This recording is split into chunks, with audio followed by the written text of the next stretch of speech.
All right, so we're back here, and we're going to do Invictus again. Invictus is a famous poem written by William Ernest Henley in the year 1875, and we did this exact same poem when we did the Scarlet Letter, but in that instance it was for Hester and Dimmesdale. And now it's for John Proctor at the end of the play here. That's why poetry is so awesome. Songs, same thing, because all songs is poetry with music. And Invictus is powerful. He wrote this poem. He wrote it just after having his foot amputated because of tuberculosis. And, losing a foot is a big deal, especially back in 1875. But he wrote Invictus because basically he was not going to be conquered. He was going to continue to fight. He wasn't going to let this set him back, period. He was going to do what he had to do. And so we do this. I put Invictus twice. I do Invictus twice, once with Scarlet Letter and once with the Crucible, as a way to show you that the same words can have the same effect, because so many times the same issues come about, but the same kind of fears and the same kind of fights that we have can appear in many different ways and many different times throughout our lives. So I do this because after we finish the Crucible, because I want you to understand the themes of fate and resilience in the play and in life. And so after reading this poem, after reading the play, I asked the students to compare the final scene of the play, in which John Proctor says, "You will not take my name," and he will not turn his back on his faith and his beliefs, and he hangs as a result. He decides his fate. He says, "I am going to decide, not you." And how does he take control? How does he remain unconquered? Yes, they execute him, but he does it on his terms for what he believes in. Very powerful statement, very powerful moment, very powerful poem. So let's read. All right, so very short poem. It's a very short, simple reading. So let's hit it. Out of the night that covers me, black as the pit from pole to pole, I think whatever gods may be for my unconquerable soul. In the fell clutch of circumstance, I have not winced nor cried aloud under the bludgeonings of chance. My head is bloody but unbowed. Beyond this place of wrath and tears looms but the horror of the shade, and yet the menace of the years finds and shall find me unafraid. It matters not how strait the gate, how charged with punishments the scroll. I am the master of my fate. I am the captain of my soul. Here. Night covers me, black as pit. I think whatever gods may be. In other words, bad stuff's happening, but I think whatever power that comes from above me, forgive me a soul that I will not give up. And you cannot, no matter what you throw at me, I will not give up. The fell clutch of circumstance. In other words, I didn't ask for this. It's not fair, but it happened nonetheless. I have not winced nor cried loud. I have not complained about my place in life and the bad things that have happened. Under the bludgeonings of chance, bad stuff that happens just by chance. My head may be bloody, but it's unbowed. In other words, yes, I'm suffering, but I'm not going to give up.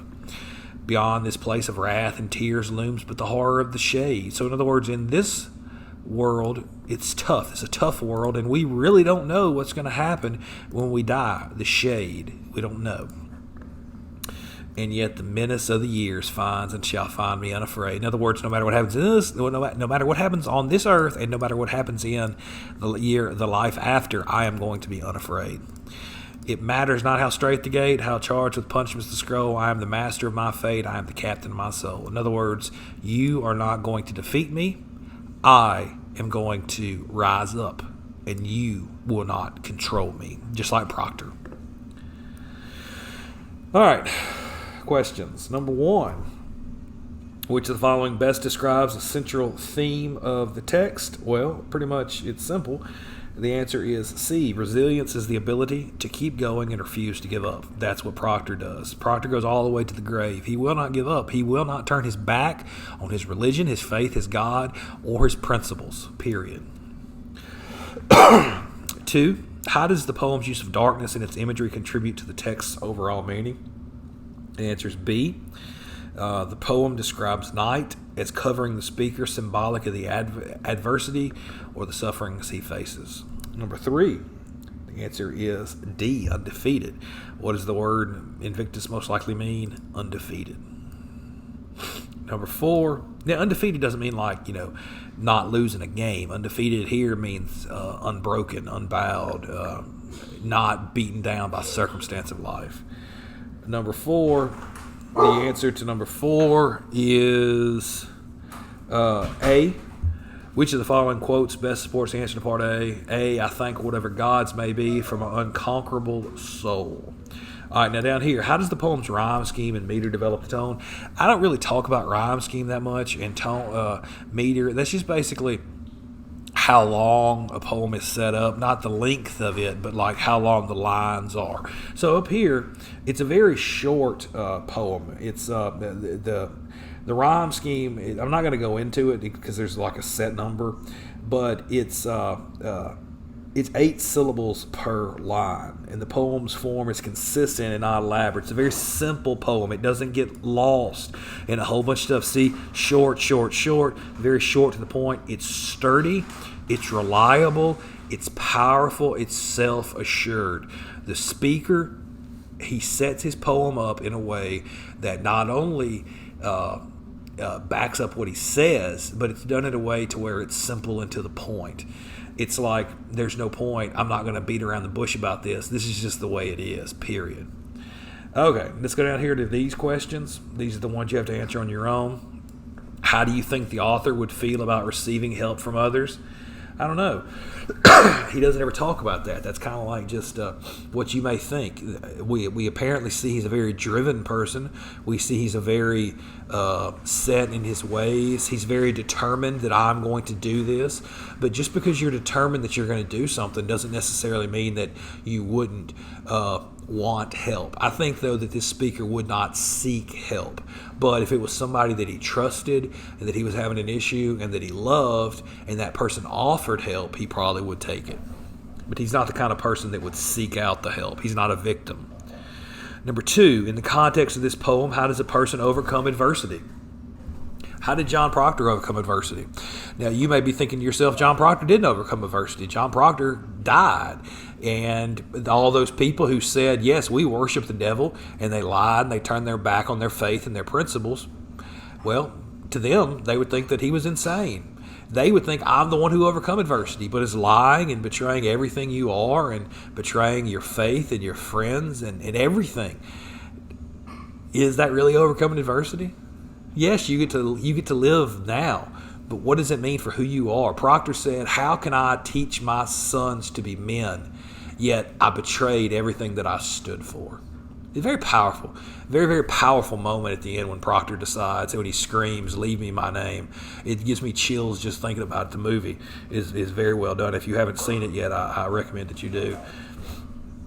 All right, number 3, do you think it is good or a bad thing to rely on others in the face of adversity? Of course, I think it is a good thing, but this is your personal opinion. I think, though, that Proctor and Henley here in the poem, they didn't seek out the help. And Proctor didn't. I tell you what, it's weird. Think back. When did Proctor ask for help? Proctor asked for help he didn't come out and ask for help, but he was given help by Elizabeth at the very end. They had been separated. They were apart. Abigail had driven a wedge between them, and it was horrible. Proctor was living with this horrible guilt. That's why he didn't want to go into town. Proctor didn't want to go into the town and face what was happening because it was his fault. Now, is it his fault that Abigail has started calling everybody witches and people are getting hung? No, he didn't do that, but he had sex with Abigail, and he had an affair with Abigail, and that's what started all of this off. It set this emotions in her, and all of this, it happened because of him. He didn't want to face it. And here at the end, at the very end of it, he is basically going to be executed. And Hale goes to Elizabeth and says, talk him out of it, woman. All right, no greater sin is that throw away God's gift of life, period. And he ends up doing it anyway. He ends up being executed anyway for his beliefs, and for what he knows he has to stand up, so his friends don't die in vain, so the evil doesn't win. But where does he get help? He gets help from his wife in the fact that he can forgive himself finally.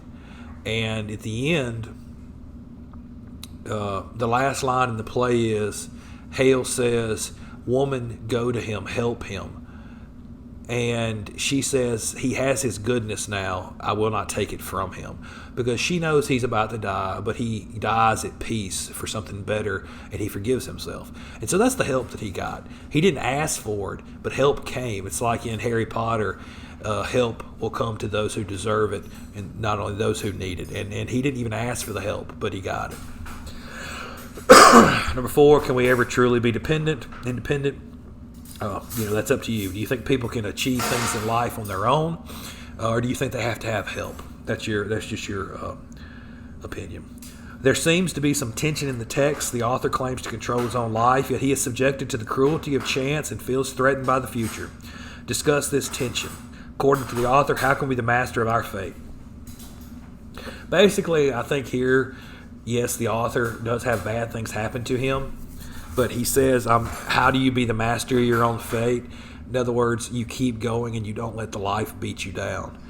All this bad stuff had happened to him, but he's going to continue to fight, and he's not going to give in. He's not going to give up. And that's what it means to be master of your own fate. Even if bad things are happening to you, it's the matter of how you deal with those things. It's to makes you master of your own fate. Do you believe that people could truly be the master of their own fate? Is there really no such thing as destiny? That is. Now, if you don't know what's familiar with the term destiny is, it's in other words, no matter what you do, the same thing. A certain thing is going to happen to you. You have no control over it. Do you believe that? That's up to you. All right, let's wrap this up. That is Invictus. Again, I teach that twice a year, once with the Scarlet Letter, once with the Crucible, because you can see that it affects both situations. Words are powerful. Poetry is powerful. And just because it's two completely different situations, the same poem applies to both. All right, so the last thing we're going to do on our Crucible unit is we're going to read part of an essay called Civil Disobedience by Henry David Thoreau. That's your last reading for this week. Civil disobedience is probably one of the most important documents ever written in American history. It's very powerful, it's very valuable, it's controversial, but we see it today practiced. Civil disobedience, it's on the share drive. Until I see you again, great day to be a warrior.